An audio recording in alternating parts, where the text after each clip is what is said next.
every investment advisor, every fiduciary, when they had to sit for their test to receive their license, to receive their credential, had to answer this question: is it possible to diversify away market risk? And guess what the answer is? It is not.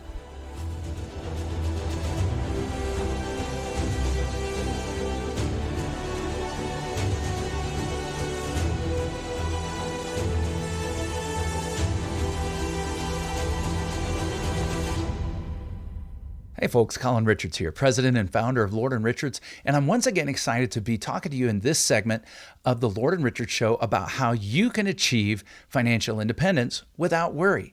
And that's the objective of building a fiscal house. A fiscal house is not just a collection of tools, products, and investments. Many people that I talk to come to me with kind of a hodgepodge, kind of like that old drawer that many of us have in our house, you know, the junk drawer, and everything's kind of thrown in, and this does something and this does something, but it's not working together.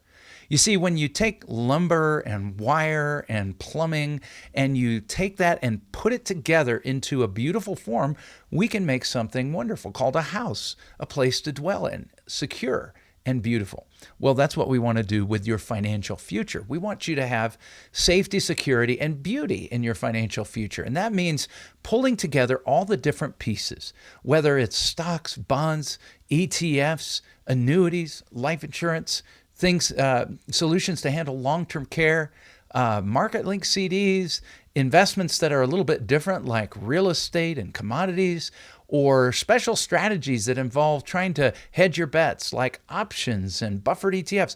Wow, this sounds like a hodgepodge in a junk drawer. But put together by an expert craftsman, it can form a beautiful fiscal house. And as we've talked about in other segments, your foundation is safety and growth, and ultimately, if you need it, income. Now, why do I say if you need it? Some of my clients are blessed to have pensions. Some of them even have 2 or 3 pensions. That's amazing. On top of Social Security, often a good pension will cover your expenses for life. And now we can go on to meet other needs in your portfolio. But we still need a safe and growing foundation in your portfolio, and we're going to build from there. That starts with, yes, having some cash on hand, about 3 to 6 months. Not really more than that. We don't want to have our money dead in the water, not growing, because when we test your future, we want to see that growth to keep up with inflation and the bigger challenges like chronic illness or the early death of a spouse, making sure your money grows to keep up and you never run out before you run out of life. So that's where walls come in. In addition to growth in our foundation, we need growth in our walls. And so imagine the upward rise as we build those walls upward. What's going to give us growth? Well, most of you are familiar with growth-oriented financial products, tools, and investments. The simplest of which is to just go out and buy a piece of the American dream, buy a company, buy some stock in a company, investing in our future. That's a great initial play. And for younger investors especially, we might want to have a greater proportion of our investments in stocks or equities, as it's called, because you're participating in the equity or the growth of that company. We might want to have a greater proportion than maybe some of our clients who are getting a little older, because those equities come with a downside, and that's called risk. So as we get older, we tend to want to reduce the risk. But perhaps you're saying, just like I would, hey, Colin, I don't want to eliminate opportunity while I'm reducing the risk in my portfolio. How can I balance this out? Well, good news. All you've got to do is develop a plan to manage risk within your portfolio. Institutional risk management is a phrase I use often in my teaching. And I'm going to go into more depth on it in future segments.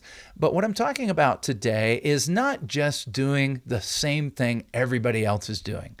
You were taught from the beginning of your investment world, whether you had a financial professional or heard it in a class or read it online or read it in a book or were taught by family, don't put all your eggs in one basket. And by the way, we need a bunch of different baskets in our foundation as well as in our walls. We don't put all our eggs in one basket in any category. But here's the key, is that if you do put those eggs in a basket, as Warren Buffett says, watch that basket very carefully. You see, you could actually have a portfolio of all stocks in your walls. Did you know you could do that and be right on target? See, it depends on how you feel about risk. Many stocks come with significant risk. We've seen downturns remove the value of up to 30, 40, 50% of individual stocks and whole portfolios, tracked by indices such as the S&P 500 that tracks 500 great companies here in America. And so we know stocks can be volatile. Stocks can be full of growth opportunity, but they can be full of risk. And as we get older, two things happen. Number one, our appetite for risk generally decreases. And that's not bad because number two, our capacity for risk should decrease, because as we test your financial future, looking out into the future, testing thousands and thousands of times, we've discovered one thing over and over and over again. Excess risk is more detrimental to your portfolio than low to moderate growth. Here it is again. Excess risk is more detrimental to your portfolio than low to moderate growth. So what we've discovered is we want to moderate our growth to avoid risk. But here's how we often do it. We've been told to diversify, right? Don't put all your eggs in one basket. So let's have a little bit of money in this stock, a little bit in that stock, a little bit in that stock. Oh, and let's diversify our allocation to some bonds. See, bonds are different. There, you're lending money to a company. You're not buying into that company. You're lending money. Traditionally seen as a more secure investment, we discovered recently in 2022, repeating the history from 2008, that it is entirely possible to lose substantial amounts of money in otherwise safe bond portfolios. Did you know that? We saw it happen in 2022, where stocks and bonds went down simultaneously. And I'm not talking a little, I'm talking a lot, like 25%. And so diversification won't save your bacon. As you build those walls, you want to make them strong and sturdy so the big bad wolf can't huff and puff and blow them down. Well, how are you going to do that? How are you going to avoid all that risk?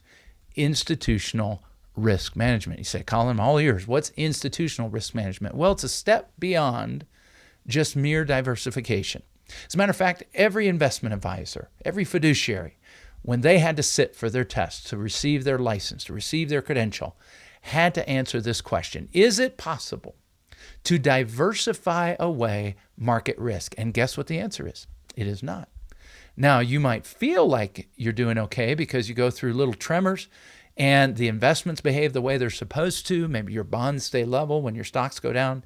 But knowing in advance that there is potential trouble is good enough to help prepare in advance. And forewarned is forearmed. So what we've discovered is there are other methods and strategies as you put growth-oriented strategies like stocks, even bonds, or direct ownership in commodities like gold and silver or real estate. On and on the list goes. You can invest in just about anything and get growth. Growth is the easy part, folks. You can get growth without any help. The challenge is keeping what you invested, not losing it. Because when you lose it, game is over, right? The walls come tumbling down. Now, that's another key reason why we want a strong, solid, income-producing foundation. So no matter what happens to your walls, you've still got a floor under your feet.